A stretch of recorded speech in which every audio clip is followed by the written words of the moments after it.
Imagina esto. Estás en una habitación llena de personas, todas luchando por el éxito.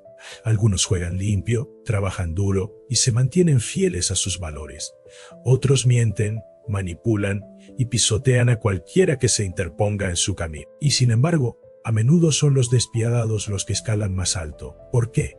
¿Está el mundo realmente amañado a favor de los peores entre nosotros? La historia, la política, los negocios. En todas partes encontrarás ejemplos de personas que, a pesar de su falta de moralidad, han logrado un poder extraordinario. Desde emperadores despiadados hasta CEOs implacables, el patrón se repite. Pero esto no es una coincidencia, es una característica de la naturaleza humana, profundamente arraigada en nuestra psicología evolutiva y estructuras sociales. En un mundo donde los recursos son escasos, la competencia es inevitable. Aquellos que dudan, que buscan la justicia en cada paso, a menudo se quedan atrás. Mientras tanto, aquellos que están dispuestos a explotar, engañar y dominar ascienden a la cima. Esta cruda realidad nos obliga a enfrentar una pregunta incómoda. ¿Es la moralidad una debilidad en el juego del poder? Sin embargo, la paradoja es esta. Aunque las peores personas a menudo tienen éxito a corto plazo, la historia también está llena de historias de su caída. La pregunta no es solo por qué ascienden, sino si su éxito es sostenible. Y más importante aún, ¿qué significa esto para aquellos de nosotros que nos negamos a abandonar nuestros principios? Nietzsche vio el poder como una fuerza innegable de la vida, algo que no es ni bueno ni malo en sí mismo, sino simplemente una verdad de la existencia. Para entender por qué las peores personas tienen éxito, primero debemos entender la naturaleza del poder en sí. Y para hacer eso, necesitamos sumergirnos en una de las ideas más controvertidas de Nietzsche: la moralidad del amo versus la moralidad del esclavo. Profundicemos. Imagina a dos guerreros en un campo de batalla. Uno es fuerte, decidido y valiente. Toma lo que quiere. Moldea el mundo a su voluntad y no pide permiso. El otro es vacilante. Espera validación externa. Busca justicia y espera que el mundo recompense su virtud. ¿Cuál de los dos tiene más probabilidades de sobrevivir? ¿Cuál tiene más probabilidades de gobernar? Friedrich Nietzsche argumentó que la moralidad en sí no es una verdad universal, sino una creación de las luchas de poder a lo largo de la historia. Él vio dos sistemas morales fundamentales: la moralidad del amo y la moralidad del esclavo. Estos no son solo conceptos abstractos, explican por qué los individuos despiadados a menudo ascienden al dominio, mientras que aquellos que priorizan la bondad y la justicia luchan. La moralidad del amo es la moralidad de los fuertes. Los gobernantes, los conquistadores, se basa en valores como la fuerza, el coraje, la ambición y el poder. Para los amos, lo que es bueno es lo que mejora su capacidad para dominar, crear y afirmar su voluntad sobre el mundo. No buscan aprobación, asumen la responsabilidad de su destino y no ven la debilidad como algo que deba protegerse. Es simplemente algo que debe superarse. La moralidad del esclavo, por otro lado, es la moralidad de los oprimidos, los impotentes, aquellos que no pueden imponer su voluntad directamente. En lugar de celebrar la fuerza, glorifica la humildad, la obediencia y el sacrificio personal. Enseña que el sufrimiento es noble y que el poder es inherentemente malvado. Nietzsche vio esto como un sistema moral creado por aquellos que carecían de la capacidad para dominar, una adaptación psicológica que les permitía sobrevivir en un mundo controlado por los fuertes. Pero aquí está la incómoda verdad: la moralidad del esclavo no impide el ascenso de los despiadados, lo permite. Al condenar la ambición, al avergonzar la búsqueda del poder, deja el poder en manos de aquellos a quienes no les importa la moralidad en absoluto. Mientras los de corazón noble dudan, aquellos que adoptan la moralidad del amo toman el control. Y en un mundo donde la vacilación equivale a la derrota, los resultados son inevitables. Entonces, ¿qué significa esto para nosotros? ¿Deberíamos abandonar la moralidad por completo y abrazar el camino despiadado? ¿O hay otra manera de reconciliar la fuerza y la virtud? Para responder a eso, debemos profundizar en la psicología de aquellos que ascienden al poder, los que se niegan a ser víctimas de las circunstancias. Imagina un vasto territorio salvaje. En este mundo, la supervivencia no se trata de justicia o bondad. Se trata de fuerza, adaptabilidad y la voluntad de hacer lo que sea necesario. El león no pide permiso para cazar. La tormenta no se disculpa por su destrucción. La naturaleza no recompensa la moralidad, recompensa a aquellos que pueden resistir. a aquellos que pueden dominar. La sociedad humana no es diferente. Bajo nuestras leyes y contratos sociales, la batalla primaria por la supervivencia sigue rugiendo. Aquellos que ascienden al poder a menudo comparten un rasgo definitorio: la falta de escrúpulos. No necesariamente crueldad, sino la capacidad de actuar con decisión, sin el peso de la vacilación o la culpa. Esto no es un accidente, es una adaptación evolutiva, un mecanismo que ha permitido a individuos e imperios por igual tomar el control en un mundo que no espera a los vacilantes. Los psicólogos han estudiado durante mucho tiempo los rasgos que predicen el éxito en entornos competitivos. Una y otra vez vemos los mismos patrones: altos niveles de ambición, una baja sensibilidad al miedo y, quizás lo más controvertido, un sentido reducido de empatía hacia aquellos que se interponen en su camino. Esto no significa que todas las personas poderosas sean psicópatas, pero sí significa que muchos de ellos poseen rasgos que les permiten actuar sin las restricciones emocionales que frenan a otros. Piensa en los líderes, empresarios y conquistadores que han remodelado la historia, desde Julio César hasta los magnates empresariales modernos. El patrón es claro: la vacilación es una responsabilidad y el poder se toma, no se da. Los más fuertes no esperan permiso para liderar. Dan un paso al frente, toman riesgos y enfrentan las consecuencias después. Es por eso que los despiadados a menudo ascienden, mientras que los vacilantes permanecen en las sombras. Pero aquí está la paradoja: la falta de escrúpulos por sí sola no es suficiente. Aquellos que ejercen el poder sin sabiduría a menudo enfrentan caídas espectaculares. Las mismas cualidades que permiten a una persona escalar a la cima también pueden ser su perdición. Un líder que gobierna solo a través del miedo eventualmente será consumido por las mismas fuerzas que una vez controló. La historia está llena de tiranos que creyeron ser invencibles, hasta que dejaron de serlo. Entonces, si el poder a menudo es tomado por aquellos que son despiadados, ¿significa esto que la moralidad y la justicia están condenadas al fracaso? No necesariamente, pero para entender por qué, necesitamos desafiar una de las mayores ilusiones de la sociedad moderna: la creencia de que el mundo es justo. Desde la infancia, nos cuentan una historia reconfortante: que el mundo es justo, que las personas buenas son recompensadas y que la justicia siempre prevalece. Los cuentos de hadas, las enseñanzas religiosas y las filosofías morales refuerzan esta creencia. Pero luego, al entrar en la realidad, surge una brutal contradicción: los que más trabajan no siempre son los más ricos. Los más honestos no siempre lideran. Los corazones más bondadosos a menudo son los más rotos. Esta desconexión no es un defecto del sistema, es el sistema.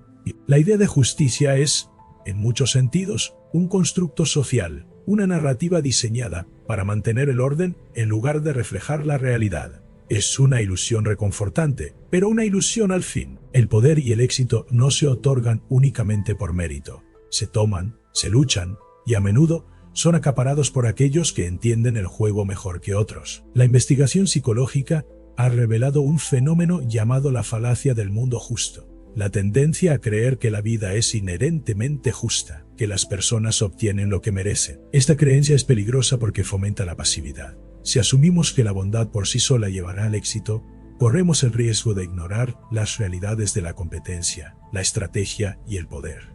Y mientras esperamos la justicia, aquellos que no comparten nuestras ilusiones ya están avanzando. Pero, ¿significa esto que la moralidad no tiene sentido? ¿Deberíamos abandonar todos los principios en la búsqueda del poder? No exactamente. La clave es entender el juego sin convertirse en esclavo de él. Aquellos que más sufren son a menudo los que creen que simplemente ser amables será suficiente. Pero aquellos que aprenden a equilibrar la integridad con el pensamiento estratégico, que combinan la bondad con la fuerza, son los que reescriben las reglas. La verdad es esta: la justicia no es algo que podamos esperar, es algo que debemos crear, y eso requiere poder. Nietzsche vio esta lucha como una parte fundamental de la existencia humana. Su respuesta no fue rendirse a la ilusión de la justicia, ni volverse despiadado sin pensar. En cambio, apuntó a algo más elevado, una forma de trascender tanto la debilidad como la crueldad. Para entender esto, debemos explorar una de sus ideas más revolucionarias: el Übermensch, el individuo que se eleva más allá de la moralidad, más allá de las ilusiones y más allá de las limitaciones. Imagina pararte al borde de un vasto abismo. Detrás de ti está el mundo tal como es, lleno de injusticia, limitaciones y el peso opresivo de la convención. Ante ti está lo desconocido, un camino que solo los valientes se atreven a recorrer. La mayoría vacilará, encadenada por el miedo y la duda, pero unos pocos darán el salto. Estos son los Übermenschen, los individuos que se elevan por encima de las masas, que forjan su propio camino, que redefinen el poder en sus propios términos. La idea de Friedrich Nietzsche del Übermensch o superhombre no se trata de fuerza bruta o dominación ciega, se trata de la superación personal. El Übermensch es alguien que se niega a ser víctima de las circunstancias, que no acepta la moralidad impuesta sin cuestionarla y que moldea su propio destino en lugar de conformarse a las expectativas de los demás. En el corazón del Übermensch está la voluntad de poder. A diferencia de la moralidad pasiva de la sumisión y la culpa, la voluntad de poder se trata de abrazar los instintos más profundos, crear, transformar e imponer significado a un mundo sin sentido. No se trata de controlar a otros, sino de controlarse a uno mismo. Mientras los débiles están atrapados por el miedo, el Übermensch avanza libre de las ilusiones sociales. Pero aquí está la clave. El Übermensch no es despiadado por el simple hecho de ser cruel. A diferencia de los tiranos y manipuladores que toman el poder por inseguridad, el Übermensch no necesita validación. Su fuerza viene desde dentro. No dependen del engaño o la opresión, porque su poder es autogenerado, independiente de la aprobación externa o el éxito efímero. Es por eso que las peores personas pueden ascender al poder, pero nunca trascenderán realmente. Los despiadados juegan un juego temporal, escalando a través de la manipulación y la fuerza. Pero el Übermensch juega el juego infinito, construyendo algo más grande que ellos mismos. Son creadores, no solo tomadores. Entonces, ¿cómo encarnamos esto? ¿Cómo navegamos en un mundo que recompensa a los despiadados sin convertirnos en uno de ellos? La respuesta radica en entender el poder no como un arma, sino como una herramienta. El siguiente paso es aprender a competir en un mundo que no espera a los de buen corazón. Imagina esto. Estás en un juego de alto riesgo donde las reglas las escriben aquellos que juegan para ganar a cualquier costo. Si vacilas, si asumes que la justicia te protegerá, pierdes. Esta es la realidad que muchos enfrentan en los negocios, la política y la vida misma. Los despiadados lo saben. Toman lo que quieren. No, pero, ¿significa esto que debes convertirte en uno de ellos para sobrevivir? No necesariamente. El error que cometen la mayoría de las personas es creer que solo tienen dos opciones, ser despiadado o ser una víctima. Pero hay un tercer camino, uno que combina el pensamiento estratégico con la integridad, uno que te permite competir sin perder tu alma. La filosofía de Nietzsche no se trataba de dominación ciega. Se trataba de trascender la debilidad mientras se mantiene la autenticidad. La clave es entender el poder sin ser esclavizado por él. Aquí te decimos cómo. 1. Acepta que la vida no es justa. Una de las mayores debilidades de las personas es su creencia de que la vida debería ser justa. No lo es. Nunca lo fue. Los competidores más fuertes aceptan esto desde el principio. No pierden tiempo quejándose de la injusticia. Aprenden las reglas del juego y las usan a su favor. Esto no significa abandonar la ética, sino reconocer que el poder es neutral y aquellos que lo entienden lo manejan mejor.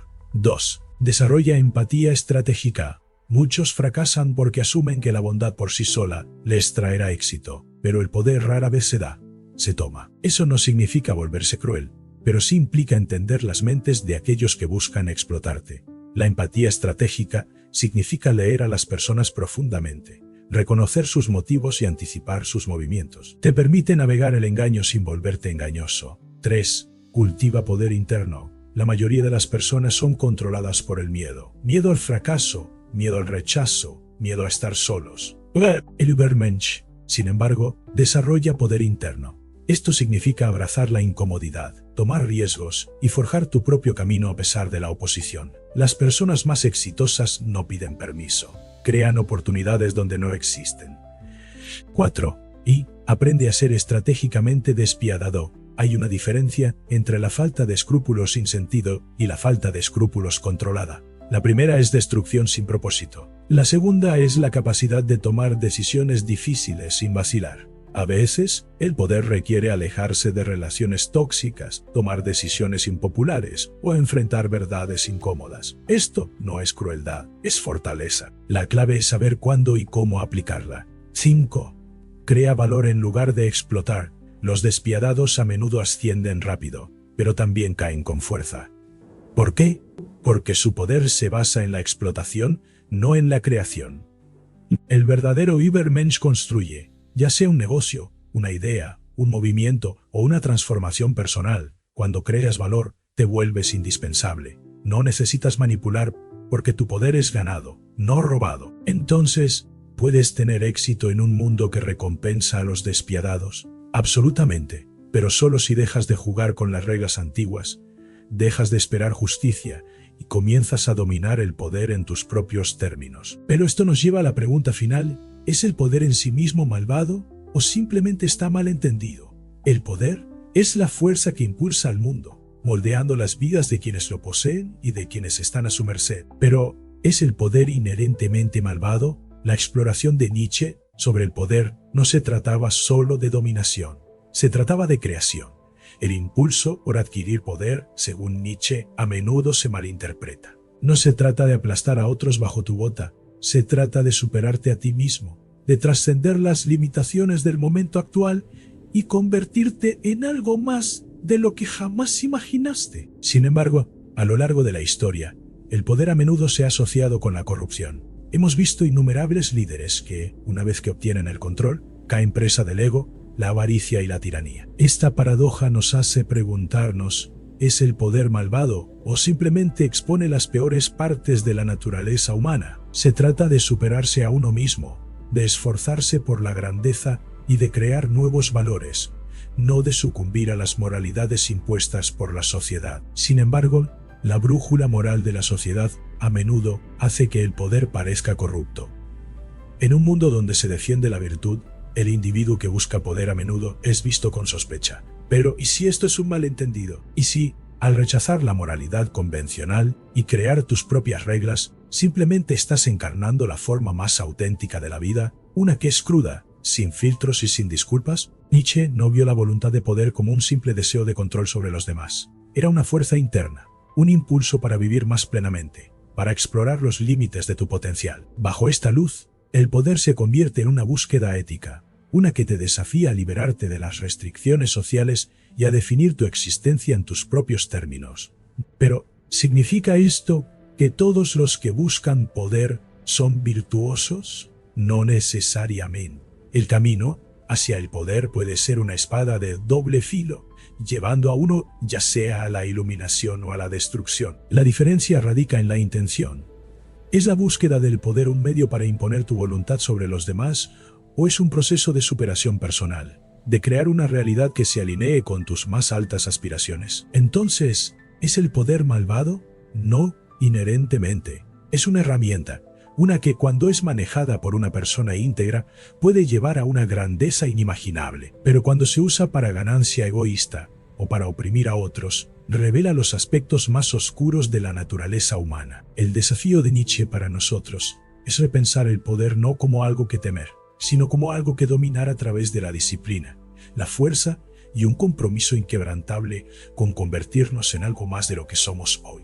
Si esta exploración del poder y el éxito te ha hecho pensar, ha desafiado tus suposiciones y ha despertado una curiosidad más profunda sobre la vida y la filosofía, entonces asegúrate de suscribirte al canal Psicológico. No olvides darle al botón de me gusta, compartir este video con quienes necesiten escuchar esta verdad y estar atento a nuevo contenido todos los días.